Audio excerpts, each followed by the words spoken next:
બહુચર્ચિત NEET UG પરીક્ષા આવતીકાલે દેશભરમાં યોજાશે ત્યારે સુચારુ રીતે પરીક્ષા માટે કેન્દ્ર અને રાજ્યની એજન્સીઓ સાથે સંકલન થયું છે। ડીજીપીએ કરી છે સમીક્ષા। પેપરના શીટના ટ્રાન્સપોર્ટ માટે જરૂરી સૂચના પણ આપવામાં આવી છે। ડમી ઉમેદવારના સંદર્ભે લેવાતા પગલાંની પણ માહિતી અપાઈ।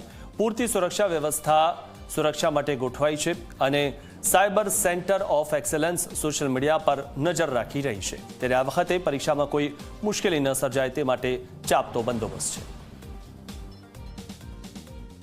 રિસ્કિંગ દરમિયાન જે કંઈ સૂચના આપવાની હતી એ સૂચના પણ આપેલી છે।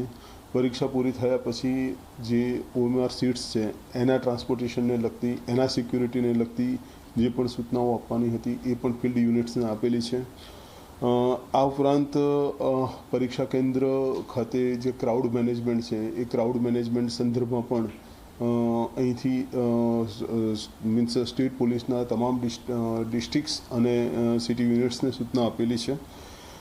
એ ઉપરાંત પરીક્ષા કેન્દ્ર પર કોઈ ઇમ્પર્સોનેશન કદાચ હોય કે કોઈ ડમી કેન્ડિડેટ્સ હોય તો એ સંદર્ભમાં પણ પોલીસે શું તકેદારી રાખવી અને અન્ય પરીક્ષાર્થીઓની કામગીરી ડિસ્ટર્બ ન થાય એ હેતુસર પણ યોગ્ય સૂચનાઓ આપેલી છે।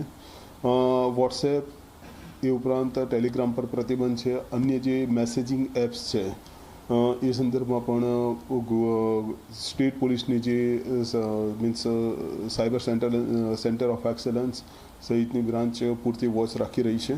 ઇન શોર્ટ ગુજરાત પોલીસ તરફથી આવતીકાલે જે નીટની પરીક્ષા છે એનું સુચારુ રૂપથી આયોજન થાય અને શાંતિપૂર્ણ માહોલમાં પરીક્ષા પૂરી થાય એ સંદર્ભમાં તમામ તૈયારીઓ કરી લીધી।